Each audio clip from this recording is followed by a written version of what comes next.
Rocky, Kirk, and Bubba back for another year. ESPN, king of college picks in, make it clear. Winter in the weight room, summer on the practice field. May or January trip to MI-80, what it is. What's the deal? Who's for real? Which team will take a bite of the orange? Who's got the Heisman Trophy in their sights? BCS controversy where they finally settle in. Put the best teams on the field, forget the rhetoric. Thought of me, fire up the grill, baby, here we go. Passion for the pigskins in my bones, it's in my soul. Buckle up your chin strap, let's get it on. Roll the whistle, couple days on the road to game day. It's official. Yeah!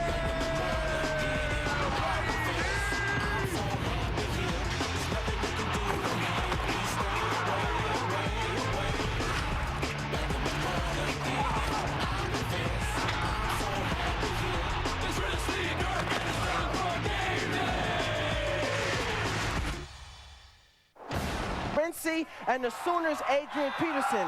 Now, Morency is the heart and soul of this Cowboy offense. His ability to take a simple play designed to go up the middle with his vision, his lateral quickness, and his speed, he can take this simple play and turn it into a big play for the Cowboys.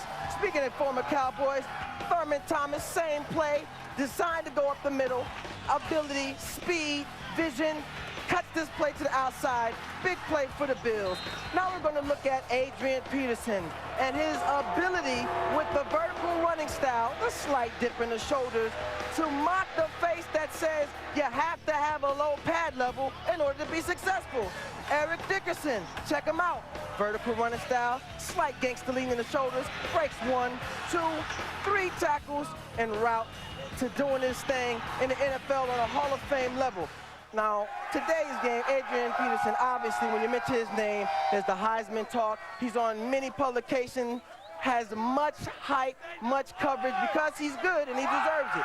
But in this nationally televised game, Morency has the opportunity, if he performs the way he's capable of and helping the Cowboys beat the Sooners, he can catapult his name from the outskirts to the epicenter of this year's Heisman Trophy race.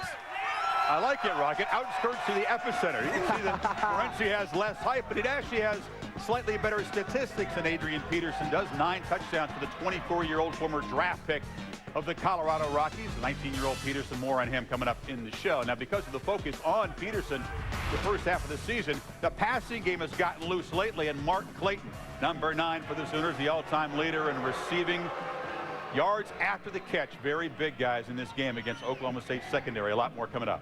They can keep it going.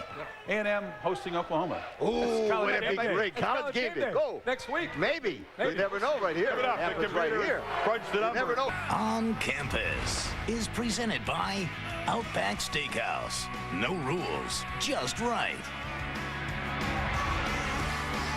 Inside, Jason White warming up, the first Heisman winner to return in 13 years. He'll try to feast on a very mediocre Oklahoma State pass defense. He has really begun to heat up in the last couple of weeks. Of course, White Sooners, one of 7 unbeatens the last week of October. That's a lot. There were only 3 a year ago, and all 3, Oklahoma, Miami, and TCU, finished with 2 losses. 2 years ago, there were 8. Half of them lost the same week, about this time of the season. Upsets begin to happen. Happened back in '99 as well. And only once in the BCS era, 99, you see that right column there. There were 3 unbeatens at the end of the regular season. That year, Marshall was one of them. They were not a factor.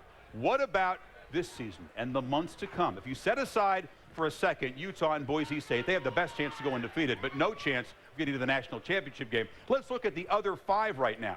Is the hour at hand when logic finally gets pushed aside and complete chaos reigns? The signs are there. A lunar eclipse, the Bambino curse reversed 3 days before Halloween. Maybe, but it's a long shot. Upsets happen. A&M over Oklahoma 2 years ago. Minnesota over number 2 Penn State in '99. UCLA and Kansas State fell on the final Saturday in '98. History conspires against the unbeatens with mathematics, which brings us to this coffee shop in Indiana and the oracle of football math, Jeff Sagarin. When you say if a team is favored by X points, they have a Y chance of winning, that comes from the concept of the normal distribution. Whoa, wait.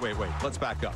5 BCS unbeatens, 22 remaining games between them. They'll be favored in 21 of them. Why can't we have a bunch of unbeatens? Each individual game, the favored team should win, but when you cascade it out over 22 games, it's unlikely that all 22 of those games will go for the favorite. How unlikely? About 3 chances in 1,000 of having the Trojans, Sooners, Canes, Tigers, and Badgers all perfect in the regular season. For example, Auburn over Ole Miss by 16 points. Which means if you're a 16-point favorite, you have roughly an 84 to an 85% chance of winning that game. Sounds easy, but then you have to multiply the probabilities of each game. We did, and presto, the laws of math say USC is the only single team likely to stay perfect, a 55% chance. Oklahoma and Miami, about 35%. Wisconsin, 20%. A 1 in 5 chance of beating Minnesota, Michigan State, and Iowa. Auburn, with Georgia looming, is the longest shot, 19% probability to stay unbeaten. Jeff, final thoughts? Anything can happen. Nothing's a certainty. That's why you play the games. Thanks. And hey, if probabilities are defied and the unbeatens remain, at least we have human judgment. It'll all be up to the voters to sort it out. Everything that matters to us as Americans is at stake in this race. And the decision is in the best of hands. It is in the hands of the American people. It's a red state down here if you wonder. Hey, I got my calculator out, Lee. Let's have a little fun. Let's start multi probability. You don't buy any of this, do you? You can smash forget it about out there. that. Forget it. This goes with the computer. Yeah, forget it. See you All later. right. That's a brand new calculator. Hey, this is the big question, though, for fans around the country. How many unbeatens will we have at the end of the regular season? So we welcome in our marathon men in the studio, Trev Albertson, Mark May. You guys, I know it's a debate here. What do you think? End of the regular season, how many unbeaten still standing, guys? Well, first of all, Chris, I got to tell you, the problem with people who think there won't be any unbeatens is the fact you're going to coffee shops and talking to computer guys to tell you who's going to win. I mean, the bottom line, Mark, is when you look at this season, I think if you take out Utah and Boise State, minimum of 4 teams that go undefeated, maybe 5. I think the difference this year, guys, is if you look at these teams, look at their quarterbacks, senior leaders, poised leaders, and you look at their schedule in the past, when we saw teams marked that were undefeated, we'd say, yeah, but they really haven't played anybody. All these teams have really been tested, and I think have passed important tests so far this year. I think there'll be a minimum of at least 4 teams that go undefeated. And the reason why is you look at the way that they're playing right now. Forget about history in the past. You think these kids are sitting around saying, gee, 4 years ago there were 8 teams undefeated in week 7. 9 years ago there were 6. They don't care. The bottom line is how they're playing football at this time. And here's another thing. You look at Boise State. If Utah would not be undefeated, we would be talking about Boise State as the BCS buster. No, what are your thoughts, Coach? No. Well, first of all, I think 5. 5 right now, yeah. USC, Auburn, Miami, Utah, and Boise State. The only 2 question marks in my mind is Oklahoma, because they play here, and Wisconsin running the table of the Big Ten. And of all those teams, I think Boise State is the only team that doesn't go to the BCS. Boise State doesn't go. You got to worry about Oklahoma and Nebraska. I mean, Oklahoma, Wisconsin, those teams are dangerous. Keep winding them up here, don't you? I'll say there are 6. If we're going to include Utah and Boise, I think there'll be a total of 6 when it's all said and done. And I agree with Trev and Mark and Lee. Forget about the computers. Forget about history. If you look at the teams and you look at who they have to play, tell me who's going to beat Miami. I know Virginia, but forget about that. If Miami shows up, they're only going to beat themselves. Miami's okay. USC's okay. It comes down to teams like Oklahoma, Wisconsin, and Auburn. Can they get through 1 or 2 tough games? But, guys, I really think, Chris, that you're going to see 6 at the end of the year if we're going to include Boise and Utah. And I think Utah's going to be outside of the BCS if they finish 7 or below. I'm sure you buy lottery tickets and play roulette. You have to understand what you're saying is advocate for this. I'm saying what you're saying is it's a long shot. It's very radical. If it happens, I'll salute you. Right. This would be a BCS nightmare, though. You got unbeaten teams spread throughout 3 different bowl games, and in their wisdom, of course, the president decided not to have a championship game after the Big 4 bowls. Just add another bowl. That's a mistake. This would be pointed out by that. So, guys, if there's a glut of unbeatens, how would you rank them? How would you rank them 1 through 5? Who's going to play in the FedEx Orange Bowl? Well, you know what? If we're right, Chris, and if you look at it and all those teams do go undefeated, I think you'd have to be honest and say, look at who these teams played and who they've beaten. Under the scenario, if all 4 or 5 of those teams in the BCS conferences go undefeated, I think Auburn should play Oklahoma for the national championship. If you consider who they've played and the fact that they play in the SEC and Big 12 championship games, they would have deserved it the most, and those 2 teams should meet in the Orange Bowl, Kirk. Trevor, talk about chaos. If Auburn does run the schedule, and we all agree the SEC is the toughest conference, and they get through the SEC championship game, and they're 12-0, I don't know how they're going to leapfrog Oklahoma or USC in the polls. And the fact that that is 2/3 of the BCS, I think it's going to be Oklahoma at the end of the year playing USC in the Orange Bowl for the national championship. Mark, what do you think? Well, Kirk, I'll tell you what, it's a combination between what you and Trev like. I like USC and I like Auburn. The way that Auburn's playing right now, they're a healthy football team. Most of the starters have only played 2.5 quarters because they've had such a dominant lead in most of their games this season. And you look at USC, everybody says they don't play a championship game. Well, they played in the BCA championship game early in the season, the kickoff classic. They played their 12th game against Virginia Tech. What do you think, Coach? Mark, I agree with you 250%. USC is the only football team in the nation that has beaten 3 top 25 teams. They're in it. Now, Auburn 12-0 in the toughest league in the conference in the nation, wins the title game, and they're 12-0. And they don't go, there'll be another civil war because football is important in the South. And if the Southern champions doesn't get in that game, it's all over. It's important everywhere. It's not as important in Los Angeles. No, yes, it is. It's more important in the South than any place in the country. Trev and Mark, thank you. The four of you guys had 3 different matchups in yours. And what the world needs, what we're clamoring for, is another poll, obviously. So we have the College Game Day Consensus Poll, the 3 of us, Trev, Mark, Rocket, Jill. Here it is, USC, 5 first-place votes, a tie between Auburn and OU. Auburn gets the nod because they have a first-place vote. Others receiving votes, the mighty Noles and Wisconsin, with Cal slipping in there at number 5. That's it, Cal. Get in there. We might make that a weekly feature. That one vote is mine for Auburn. Is it? That's your first place vote? That's my first vote. All right.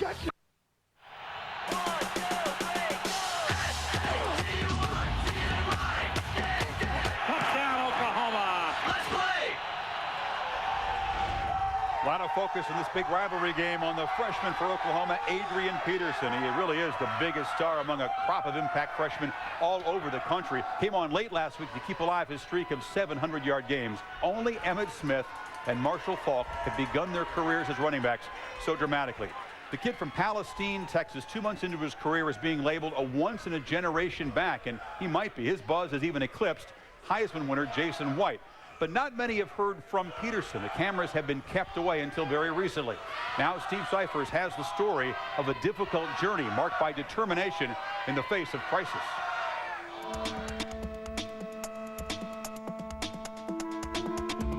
They call him AD, a nickname his dad tagged him with when he was 7 years old. AD. Oh, what a great move. All day. That's how the kid could run. That's how his father taught him. He always told me, when you go out there, leave no doubt, that you play, you play at your hardest and you left everything on the field. He would not be denied. He would not be denied. Where it comes from, I don't know, but I tell you, he's got a determination about him when he gets a football unlike any kid I've ever seen. As his high school coach in Palestine, Texas, Jeff Harrell marveled at Adrian Peterson. Now he's Bob Stoops' freshman phenom. What a run by Peterson. 1,000 yards in his first 7 games. Heisman Trophy good. 19 and showered with attention, seemingly all day. The only concern I have about it is that it doesn't overwhelm Adrian, that he's allowed to be a young man to grow in it, to enjoy his college experience, and not allow everybody else to take a piece of it and nothing's left for him. Too much has been taken already. When Adrian was 7, his older brother Brian was hit by a car and killed while riding his bike. It's like, when that situation occurred, it's like, things were just going downhill. And, a lot of times I feel like, giving up. That was a very trying time for him. He was just young, and it was like a part of him that was there always wasn't there anymore. So it's like a big part of him just left. His father left 6 years later. Convicted of laundering drug money, Nelson Peterson was sentenced to 9 years at the Federal Correctional Institute in Texarkana in August 1998. We went to games together, we went to movies together, we took AAU basketball trips together. We did everything together. So when I left Adrian and came and got incarcerated, that was a major, major blow to him. It was like a piece of his heart was taken from him and was just thrown away. My dad was a wonderful person, and he always, he raised me to to always do the right things. You know, just a situation that he got caught up in, and he just, you know, paying the time. So, you know, that don't make him a bad person. Even though I'm incarcerated, I still have to be a father. I still have responsibility out there. So we haven't maintained a close relationship. But from a distance. Poor grades kept Adrian off the varsity football team his sophomore year in high school. But his parents kept pushing, coaxing, demanding better. From prison, Nelson offered encouragement on the back of a treasured photograph. At home, Benita, now married to Frank Jackson with children of their own, worked at and prayed for a turnaround. And all of us bear the responsibility of raising Adrian, and I think that's something that had to be worked through also. You know, it's kind of hard for three people to be parents, you know, because, you know, one wants to do this and one wants to do that. By the end of his sophomore year, AD got the message. His grades came up. He began to be on the A&B honor roll, which was, you know, a big hype for him, you know, and he even came back and said, Mama, you said, you know, that I could do anything if I put my mind to doing it. It's just all in doing it. You know, she kept me going. You know, I always told me, you know, put God first and everything else fall in place. This kid is special. Oh, he is. Overcoming the odds and outrunning fate, Adrian hasn't let go of his loss. He's clenched it in his fist, in his heart, holding on to his father and his brother, Brian. I feel like, you know, I'm tired. I'll be like, just feel like stopping or giving up. I just, you know, think about him, you know, my dad, and just little thing like that, you know, that motivates me to keep doing what I'm doing. Adrian Peterson hopes his dad can watch him play. His father is scheduled to be released from prison in April of '07. He hopes it could be a year earlier to watch Peterson play his junior year. AD got his speed from his mom. She was a 5-time state champion in track. He prefers, he says, the inside running, loves the tough yards. And that message from Dad in the back of the photo, very important. Time is running out. You know, Peterson, from his very first carry of his career, has run like there's a sense of urgency when he's got the football. He ran wild against Texas. Can the Cowboys stop him today? Oklahoma State, meanwhile, they had to replace their three-headed monster from a year ago. Tatum Bell is gone, Rashawn Woods, Josh Fields, all those guys are gone. The newcomers have stepped up, but Les Miles told us last night, the time to baby those newcomers, especially quarterback Donovan Woods, is over. You can't be cautious in this game today. 48 completions all season.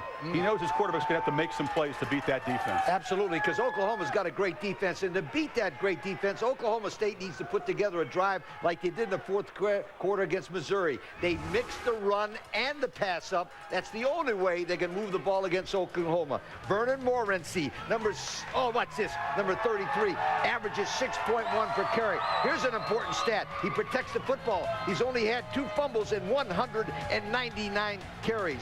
Donovan Woods hits DeJuan Woods, his brother, and a key play in that fourth quarter. Now, again, we just say it over again. The only way Oklahoma State can cause problems to that defense is to run and pass and go for broke. What do they got to lose? Right. This is one of the best football teams in America. Go for it. Yeah, and without that legitimate pass game, Oklahoma State early in this game, they're just going to try to run Morency right at the Oklahoma defense. The Sooners like to stem. They move around a lot. They'll run Morency right at him and see if they can try to be more physical than Oklahoma. The problem is eventually they have to mix in the pass. You have to have balance to be able to slow down and make an attempt to try to stop the Sooners and their defensive scheme. Guys, we've been talking about Dan Cody for the last 2 years. This time he lines up at linebacker and look at him bull rush from the defensive end position, go right through an offensive tackle. He'll be all over the field today trying to put pressure on Woods. And then you'll see Brodney Poole. Keep an eye on this guy. One of the best safeties. The NFL scouts love Brodney Poole. For Oklahoma State to have success, they need the balance. Without the balance, you lose the game. That's why the key to this game is Donovan Woods. If Donovan Woods can have a little bit of the passing game to just slow down Bo Pelini's defense, they've got a shot. Otherwise, it's a long day for Vernon Morency. Redshirt freshman in a tough situation. Les Miles hopeful he can grow up in a hurry today. Miles, by the way, a protege of Bo Schembechler. Got that same intensity. We asked Miles last night, how is it between you and Stoops? Two very intense guys, share in the same state, bitter rivalry, and Miles just says, it's an intense rivalry. That's all you have to say. A lot of respect, but let's go back inside the stadium to Jill Arrington. Jill? Now, this Oklahoma-State is a big rivalry, especially especially for the Gundy brothers. Now, Cale Gundy, he's the running backs coach for Oklahoma, and Mike Gundy, he's the quarterbacks coach for Oklahoma State. The family rule this week is no talking football. Now, Oklahoma State was not happy this summer when they found OU built into some stadium construction. That's right, a Sooner fan, part of the construction crew, used darker bricks for a wall that he built with the letters OU. Well, those letters have since been stained, and it's disappeared. Former Heisman winner Jason White, this year he gets a vote for the Heisman. He says he's going to have his teammate Adrian Peterson checked off on his Heisman ballot. What a guy, Chris. That's right. All former Heisman guys get that vote. And White is going to vote for his backfield mate. Will enough voters? Well, folks here want to make him VP. We'll come back. Final breakdown of this game. Selections of this and all the other games as we count down to kickoff. Purdue and Northwestern coming up next on ESPN. But Bedlam selections and all the other big games straight ahead from Stillwater. As the unbeatens took to the road, would distance make them stronger, or would the unfriendly confines do them in? USC, Miami, Auburn, and Utah all hoping for another perfect Saturday. And can Florida bounce back after Zillum series? You know, Les Miles, I wouldn't say he had Bob Stoops' number, not after Oklahoma pasted the Cowboys 52-9 last year, but he had 1, 2 of 3 in Bedlam. There's a little bit of a rivalry going on there, and you just don't walk into Boone-Pickens Stadium. Well, you better be ready. You better strap up your headgear and be ready to lay a lick on somebody. But then again, Mr. Heisman, Jason White, finds a new target every week. It's Mark Bradley. Yeah, Mark Bradley seemed to be the guy. They were looking for matchups. Who can we beat? Mark Bradley. Here's the guy once again. Jason White looks left, goes back right. Who it is? Mark Bradley, 5-yard touchdown pass. Find that guy you can beat. It was Mark Bradley all day. A couple of mistakes in special teams got the Pokes back in it. This Donovan Woods touchdown came after a muffed punt. Then the Sooners trying to punt themselves, and Blake Ferguson can't handle the snap. Grant Jones will fall on that squirting pig eventually. Oklahoma State with a 14-7 lead, and here's Mark Bradley. Mayday, is this tipping it to yourself or staying with it? Staying with it, but you can tip it to yourself. But a wonderful job by Mark Bradley coming down with it and have the presence of mind to take it to the sidelines and say, catch me if you can. Take another look at this. Look at Jason White standing tall in the pocket, confidence in his offensive line, but Bradley staying with the ball, coming down with it, and knowing what to do with it when he catches it. Bradley came into the game with 3 career touchdowns. He already got 2 in this game. Do I hear the hat trick? Hockey might be on strike. Hat tricks are not. Bradley's 3rd touchdown today, 6 of his career, 4 of them coming in the Bedlam game. And Mark Clayton, who had 1 career punt return before this game, shows he knows what to do with it when he gets the ball in his hands. Housing it from 50 yards out. Antonio Perkins hurting. It's why Clayton is back there. And then after a Cowboy touchdown, Adrian Peterson answers with a signature moment. He's not just the best freshman running back. He's the best running back in the nation. He proved it today. Another 200-yard game. Number 1 for the Heisman. Yes, number 1 for the Heisman. The best running back in the country. 35-21. Peterson, as you mentioned, over 2 bills again, but Donovan Woods to DeJuan Woods. DeJuan Woods went over 100 yards receiving, catching that pass from his brother. That set up Vernon Morency. He goes in from 2 yards out, and the Pokes of Les Miles hanging around. 35-28. It's 38-28. Woods to Woods.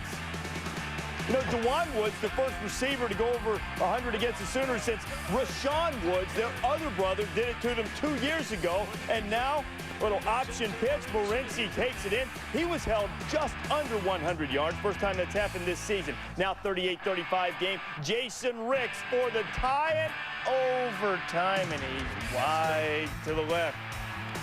Chagrin in Cowboy land. Boy, they gave them a fight. But Oklahoma survives and advances. I know with the BCS and the computers and the polls, you need style points. Sometimes when you face a tough game foe like the Pokes, you just need to win the game. That's what the Sooners did. Chris Fowler, Lee Corso, and Kirk Herbstreit were there to witness.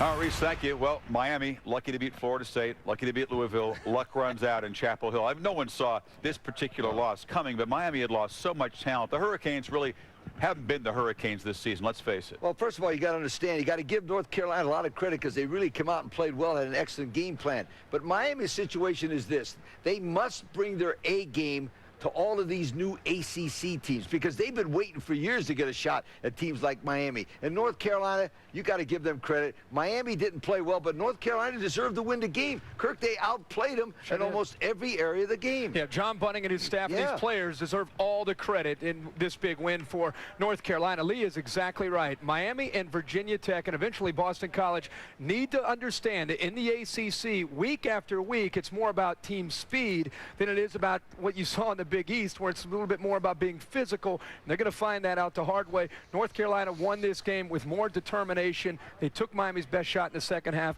and they got it done. That Miami defense is struggling big time.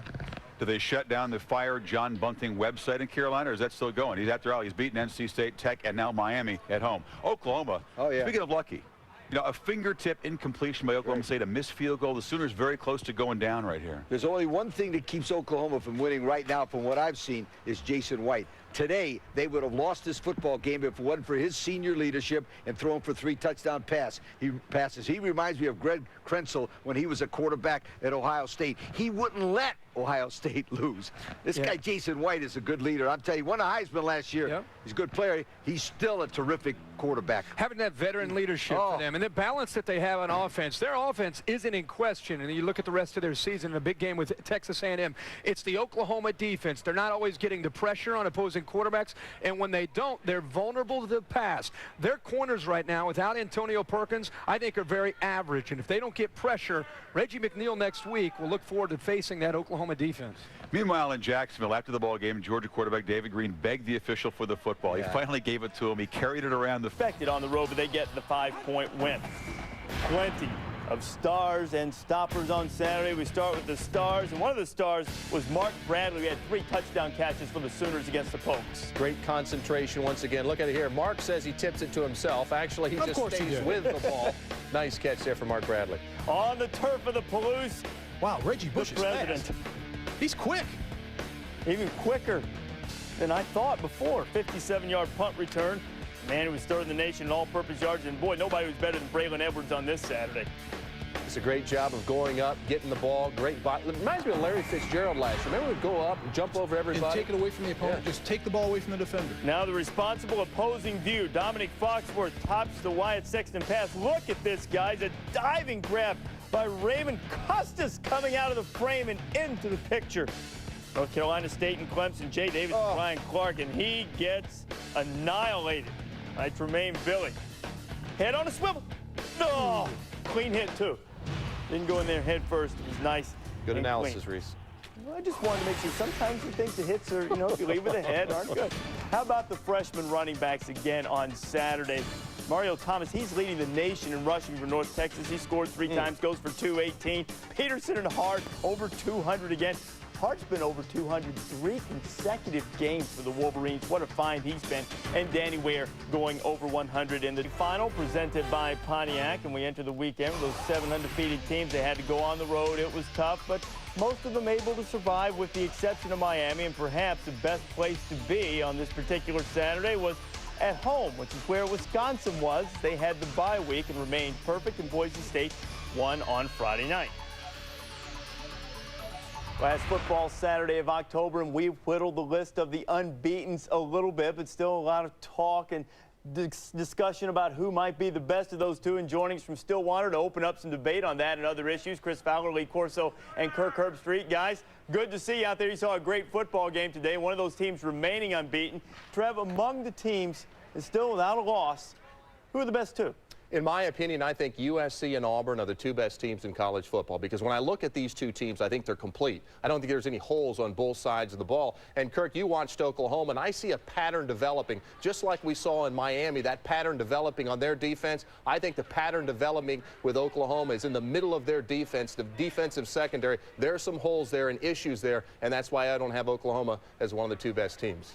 You're exactly right about this Oklahoma defense. Seeing it in person, after watching it on tape the last 2 weeks, it's becoming more and more evident. I think USC has separated themselves. They're almost like a machine every single week. They're up at the top. And then after that, I think you can find weaknesses with every other team that's unbeaten. I will say, based on potential, I still think Oklahoma, if they can correct these issues defensively because of the balance that they have on offense and the special teams lead, I would say Oklahoma and USC still the top two, with SC's clearly the #1 team. That's exactly what you said this morning. Yes.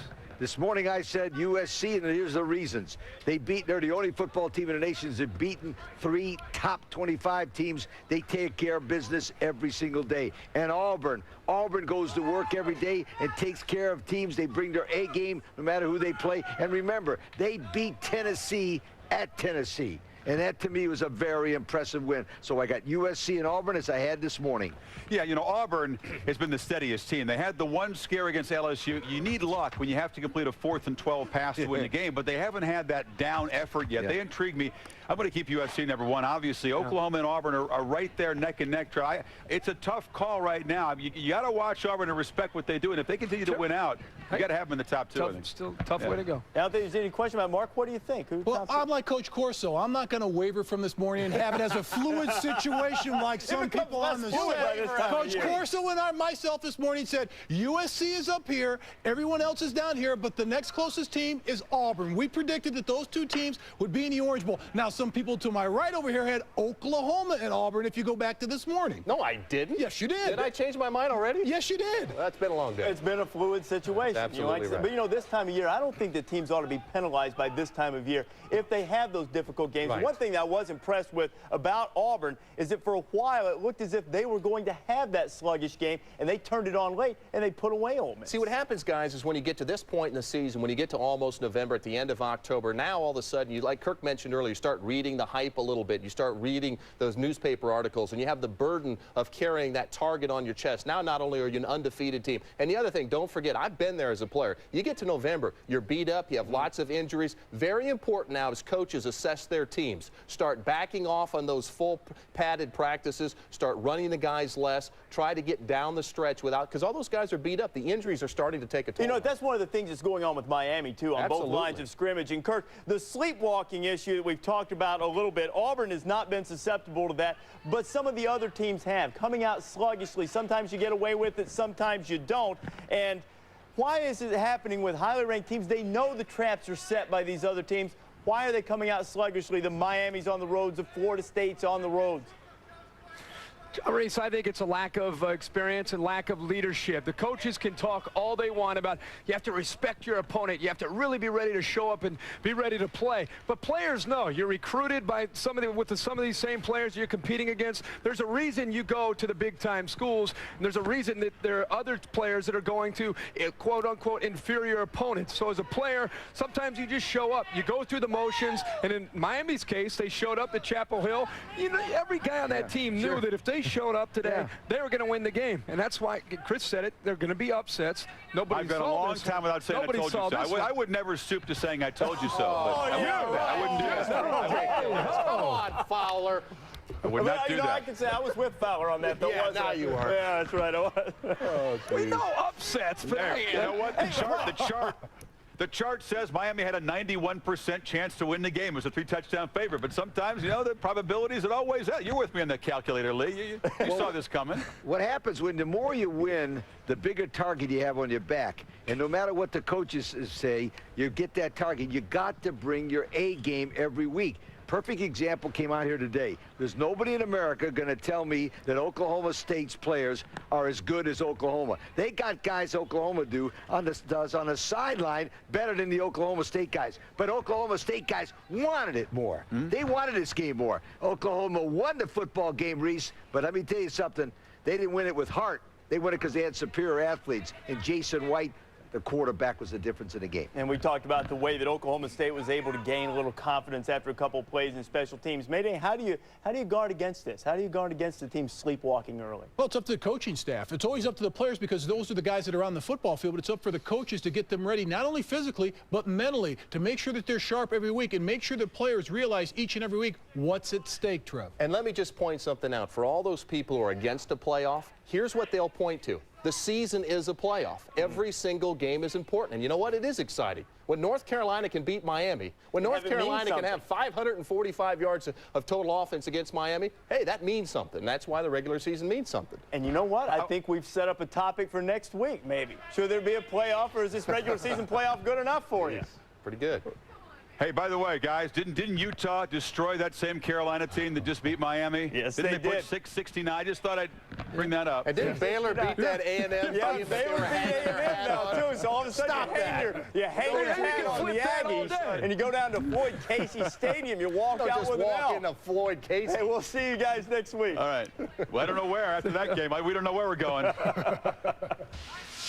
Play. South Carolina just trying to get to half. Brent Schaefer got a little time and converts to 3rd and 18 with a 55-yard completion that led to a Tennessee touchdown before the half. They tied it at 8, rolled away with a 43-29 victory. Michigan down 2 touchdowns against Michigan State late. Brian Thompson recovers the onside kick. Chad Henne for a touchdown pass a couple plays later in triple overtime. Wolverines come back to beat the Spartans. Florida and Georgia. News was starting to tighten. 24-21. Gators trying to do it to the Dogs again, and David Green finds Reggie Brown 51 yards. That led to a touchdown. Georgia ended up putting the game away. 31-24 the final. And Florida State, Maryland with the Seminoles coming back. They closed within 3. Joel Statham to Josh Allen, and Allen does the rest. 72 yards he would take it, and Maryland would hold off the Seminoles. 20-17, that proved to be the margin. So those are your nominees for the Pontiac. 4 tackles for loss and moved past Trev Alberts on Nebraska's all-time tackle for loss list. Oh, did he really? Yes, he did. He did. How about the fantastic freshman? Need I say more? Adrian Peterson, 249 yards. Matt Leinart, 23 of 28, guys. Another unbelievable performance. I get tired of giving them out to Matt Leinart. And Reggie Bush, punt return for a touchdown. Spencer Havner from UCLA, 16 tackles as they beat Stanford. And how about Chad Scott from Carolina, their upset of Miami? We're back next week. Heisman.